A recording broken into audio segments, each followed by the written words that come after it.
the film came into my head during my honeymoon. I don't know how to take that, actually. That's a real story, a real story.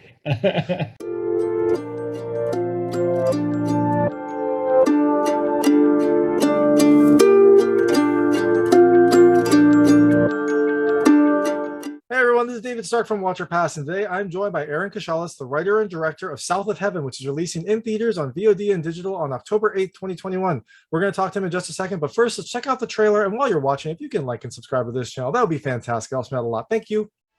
You're currently serving a 15-year sentence for armed robbery. Yes, ma'am. My one true love, Annie. Doctors gave her a year. I'm gonna beg you to let me out so that I can give Annie the best year of her life. 15 years for picking the wrong kind of friends. More or less, yeah. Why don't we make that more or less, sir? Yes, sir.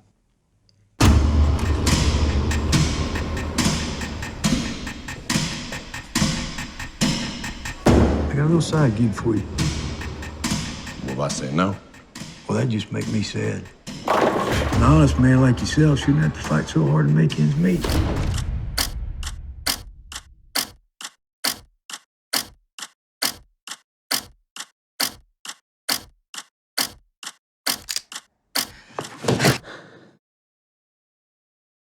So thanks so much for joining me. This is Aharon Keshales, the writer and director of South of Heaven, which is releasing in theaters, on DVD, or on digital and on VOD on October 8th, 2021.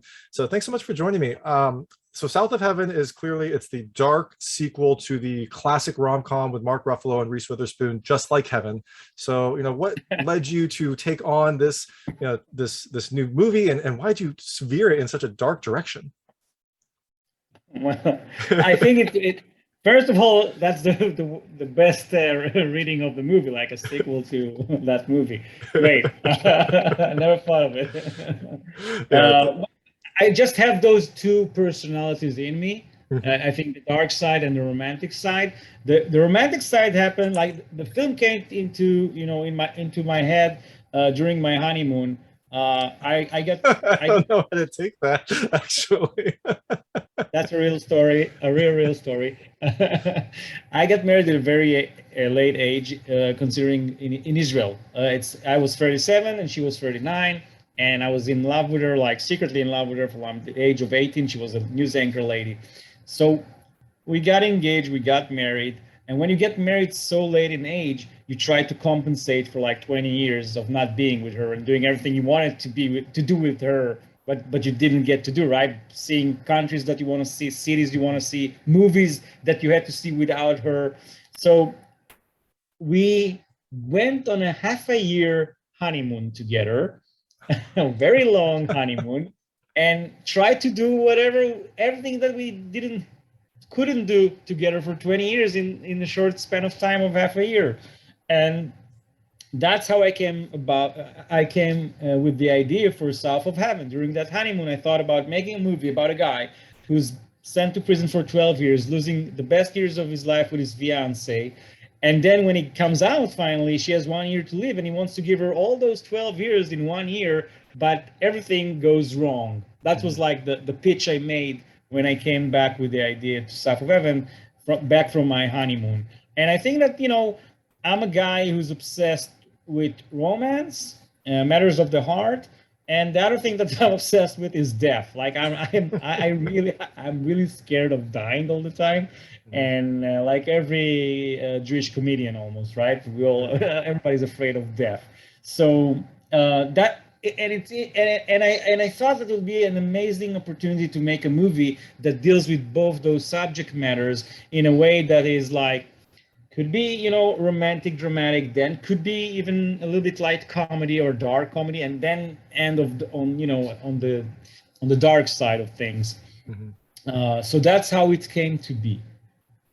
I guess I should ask, how was your honeymoon if this is the is the result of the story? They're like, I came back and I had this thought of a year to live and everything went wrong, and it was just after my honeymoon. So I think I don't know if you're neurotic in nature, but when you have like a little bit of a neurotic persona, all you do when you have a good time is asking, when is the good time going to end, right? When does the problems begin? When does the dying begins? When, like, that's how I live. Like I'm in constant fear of, being shot, being kidnapped, or something bad will probably happen, because it can't be that good. So the honeymoon was great, but every, sometimes you think, what is it going to end, this great feeling, and from that moment where you think about everything that could go wrong, and that's, what I do as a writer, you always think about what can go wrong, because if everything goes well, there's no script. But once you think about what could go wrong, a lot of things could go wrong. And if you think about it a lot, you better write it into a movie so it don't happen in real life. There you go. Yeah, it's but like the honeymoon was great.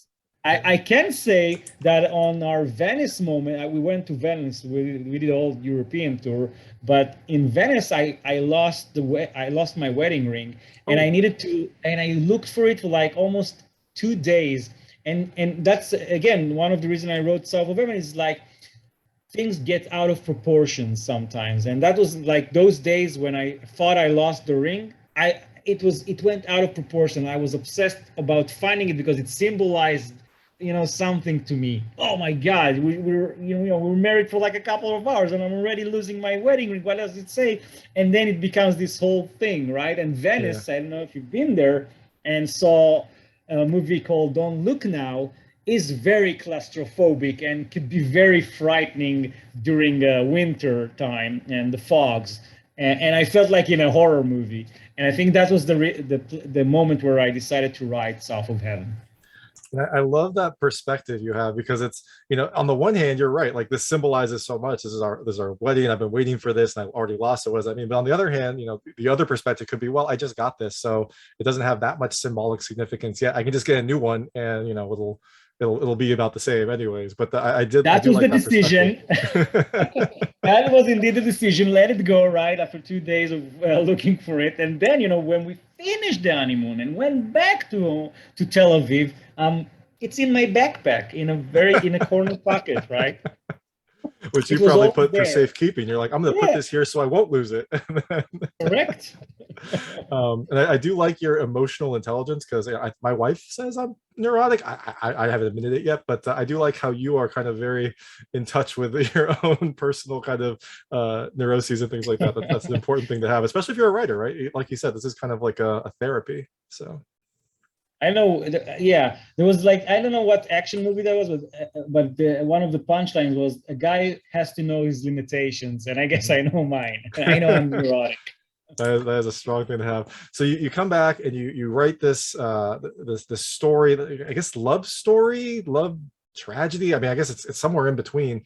How did you kind of then go about getting this made? I see you've made some movies before, but I don't know if they've been in this genre before. So how did you kind of go about making a Texas or Southern, at least, love story? I always look for ways to deconstruct genres, because Israel don't have a lot of genre movies. I made the first Israeli movie called Rabies, and then I did the second one called Big Bad Wolves. So I needed to interpret the American genres into an Israeli landscape, an Israeli mentality. So all I did as a writer is trying to ask questions about how would a slasher work in Hebrew? How would a kidnapping thriller would work in Hebrew with Israelis in it?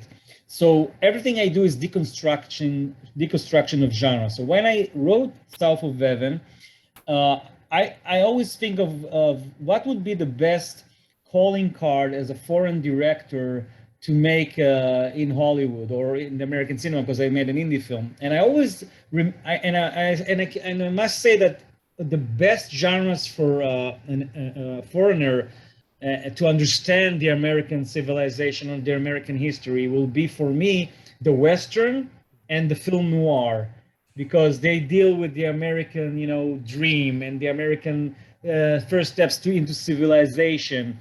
And the best genre to meld those two together is the Texas noir, because it brings you the Western into a film noir environment. So when I wrote South of Heaven, I wanted to deal with gray areas, right? There's no right and wrong. There's no white and black. There's only gray areas. Your villain could be a good guy in relation to his family. Your good guy could turn out to be a really basket case towards the end of the movie.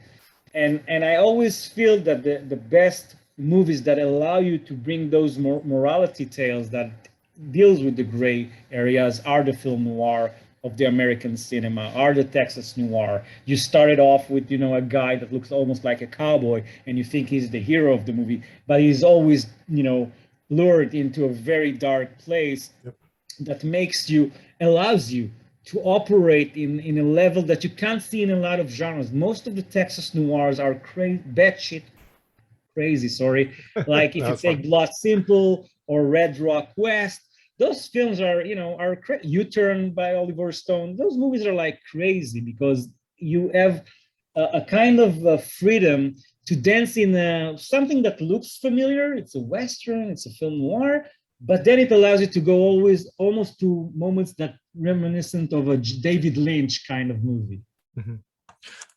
And so, you know, I think the big draw for me, and I think a lot of American audiences, the Western is interesting, but having Jason Sudeikis in here was a big draw for me, and then seeing him in like a failed Ted Lasso almost. I kind of thought of him as like the Ted Lasso after he gets fired and has to go to prison. So what was it like getting Jason Sudeikis in here, and like how did you get him on board? It was a crazy, I think, you know, it was a crazy coincidence that I love everything Jason Sudeikis does in comedies, and I do like working with comedians. I did it a lot in my Israeli movies.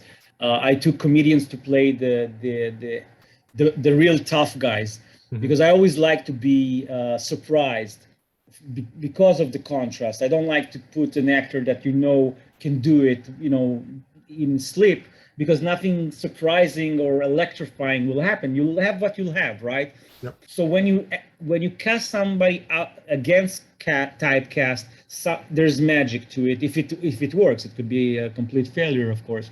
So while watching Jason Sudeikis on screen, I always noticed that he has two great qualities to his acting. One, down to earth, everyday man, lovable puppy eyes that can make you feel emotional in a matter of seconds and you just want to hug him. And that's very important in the movie I made because this hero does crazy and very dark and very brutal things by the end of the movie. And I couldn't have you lose him you lose your empathy or sympathy towards him during that awful scenes that he will have to do. I wanted to make it a morality tale, right? Of something complex.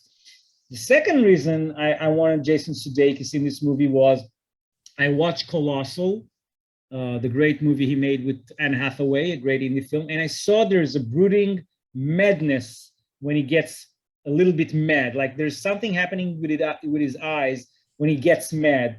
And I wanted to tap into that territory with him too, because I felt that he could do everything. He has a very broad spectrum of feelings that he could bring into a scene. And he was, and that was me. On his side, I learned that he was looking for a script that will make him, you know, broaden his horizons, right? He was looking for something that is not his typical romantic comedy, which he did for like years. He wanted to do something different. He wanted to do something darker, more dramatic. And, you know, we sent him the script. And, you know, he was looking for that moment, for that kind of script. I was looking for him. And it was like a match made in heaven. And it was great because I never knew he was going to do Ted Lasso. So great timing, right? It was fantastic timing. And I like how you mentioned his dramatic chops, because the film opens up with just a really wonderful showcase of his dramatic skill. And like, you know, I think in my notes I wrote like, wow, like he's got some dramatic chops. And then I like how you also mentioned him getting mad, because towards the end of the film he does get mad. And one thing I want to ask is, you know, was the ending always the way that it is portrayed in this film? Did you have some different cuts that maybe didn't go to one extreme or the other, or was it always kind of this was the progression that his character was going to take? I always wanted it to go that way because I don't want to spoil anything to people who are going to see it, but I always want to ask a question about morality. So I wanted to shift the protagonist and the antagonist of the movie by the end of, the last reel. Like the third act should be about who's the villain here and who's the victim here. And that's how I was also shot that shootout. Like, is it a home invasion moment or is it a vigilante vendetta moment? Like, what's happening here? Am I supposed to root for the hero or am I supposed to fear the hero? So I always wanted to go to that moment where you're like, what the hell is happening here? And the only thing I could say about writing the ending for the script, I knew it's going to be a tragedy. I knew it's going to be heartbreaking. But even in the script, there's a choice. You could end it like 2 seconds before or 2 seconds after that blank slate. I won't spoil it. Yeah. And by deciding that, you could decide what kind of viewer you are at the end of those kind of movies. But I felt to be true to my story and to be honest about what I wanted to say in this film, I had to go with that ending. I thought that if I don't do that, I'm a little bit of a chicken trying to put like, it wouldn't be true to the story I tried to tell and the moral tale I tried to deliver. Yeah, if you're going to go for it, go for it. So you can find out what type of viewer you will be when this film comes to theaters, digital, and VOD on October 8th, 2021. It's South of Heaven. And thank you so much for joining me. This is Aharon Keshales, the writer and director. Thank you, David, for having me. Awesome. Thank you so much. That was Aharon Keshales, the writer and director of South of Heaven, a new Texas noir that stars Jason Sudeikis and Evangeline Lilly. It's coming to theaters, digital, and VOD on October 8th, 2021, so you can check it out then. If you like this interview, please like and subscribe to this channel. It helps me out a lot and make sure all my new content goes straight to you. Thank you.